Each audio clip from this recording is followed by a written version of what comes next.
Assalamualaikum warahmatullahi wabarakatuh. Perkenalkan, saya Fifatur Rahma Syarif dengan NIM B1S1240007. Jadi, baik, di video kali ini saya akan melakukan pemeriksaan subjektif.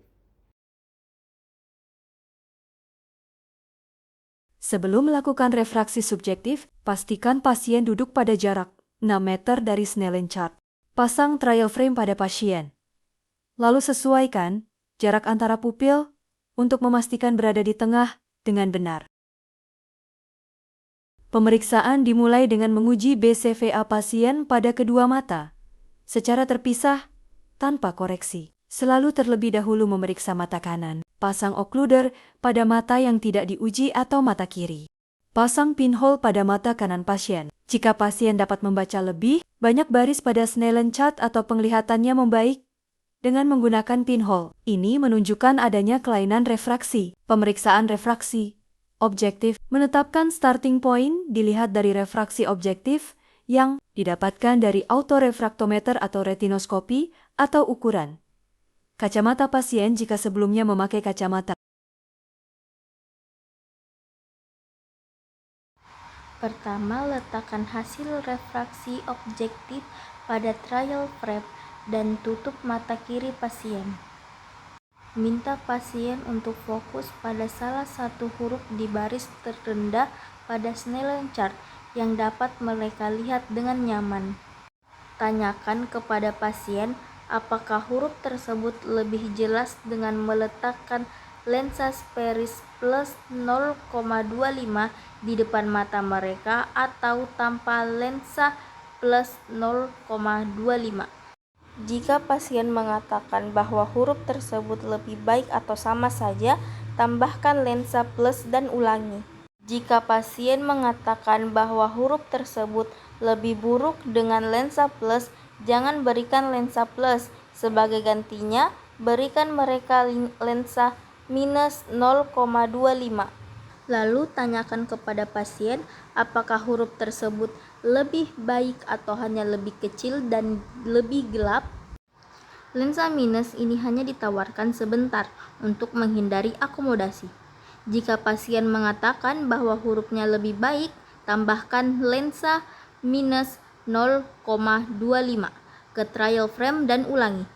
Misalnya, setelah menambahkan minus 0,25, pasien mengatakan bahwa penglihatannya jauh lebih baik dan meningkat hingga visus 6/9. Nilai akhir Sperrisnya adalah plus 2,75 dikurang minus 0,25, hasilnya adalah plus 2,25. Lepaskan kedua lensa Sperris dan pasang lensa plus 2,25. Nilai saat ini adalah Sperris plus 2,25, silinder plus 1,75, dan aksis di 180 dengan visus 6/9.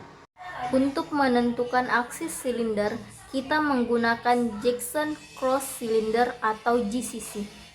Pasang GCC dan minta pasien untuk melihat pada huruf di Snellen chart.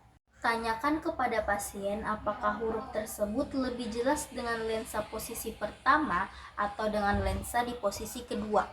Pasien mengatakan lebih jelas pada lensa posisi pertama.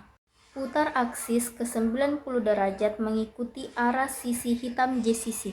Sesuaikan pegangan GCC sejajar dengan aksis silinder saat ini.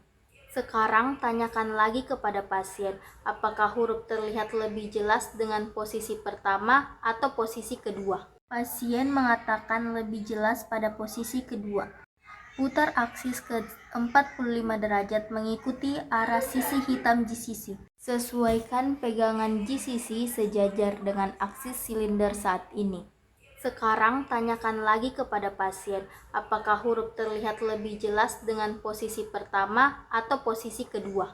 Pasien mengatakan kedua posisi sudah sama jelasnya. Jadi aksis akhir adalah 135 derajat. Hasil untuk penyempurnaan aksis pada trial frame adalah Sperris plus 2,15, silinder plus 1,5 di aksis 135 derajat. Untuk memaksimalkan power silinder, kita masih menggunakan GCC. Pasang GCC, tepatkan dengan aksis paralel terhadap aksis yang ada di trial frame atau aksis yang sudah didapatkan dan sejajarkan dengan tanda hitam atau merah pada GCC. Lalu, tanyakan kepada pasien, apakah sudah lebih jelas pada posisi pertama atau sudah lebih jelas di posisi kedua. Pasien mengatakan lebih jelas pada lensa posisi pertama, yaitu lensa dengan posisi tanda garis hitam. Tambahkan silinder plus 0,25 pada trial frame. Power silinder akhir adalah plus 0,25 ditambah plus 1,50, hasilnya plus 1,75. Ganti silinder plus 150 dan pasang silinder plus 175.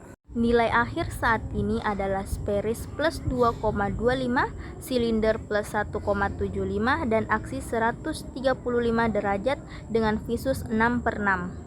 Ini adalah uji subjektif monokuler saat meminimalkan akomodasi saat resep jarak jauh digunakan, yang sangat penting pada penderita miopia. Jika penderita miopia mengalami overkoreksi, mereka mungkin akan mengalami astenopia akibat akomodasi yang berkepanjangan. Minta pasien untuk membandingkan kejernihan huruf pada sisi warna hijau atau pada sisi warna merah. Jika huruf pada sisi hijau lebih jelas, maka tambahkan Sperris plus 0,25. Namun, jika pada sisi warna merah lebih jelas, maka tambahkan Sperris minus 0,25. Namun, apabila pasien sudah mengatakan kedua warna sama jelasnya, berarti daya Sperris kita sudah akurat. Ini adalah langkah akhir untuk menyeimbangkan akomodasi dan dilakukan setelah kedua mata telah direfraksi secara subjektif dan secara terpisah.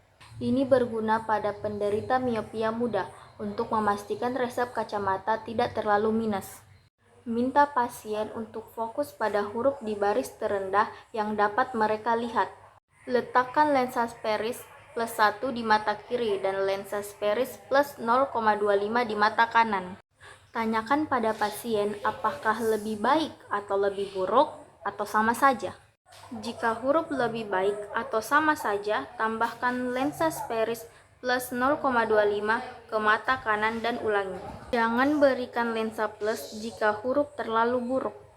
Ulangi proses dengan plus 1 di mata kanan dan plus 0,25 di mata kiri. Jika huruf terlihat lebih baik atau sama saja, tambahkan plus 0,25 ke mata kiri dan ulangi. Jangan berikan lensa plus jika huruf terlalu buruk. Baik, itulah tadi video hasil pemeriksaan subjektif dari saya. Lebih dan kurangnya mohon dimaafkan. Assalamualaikum warahmatullahi wabarakatuh.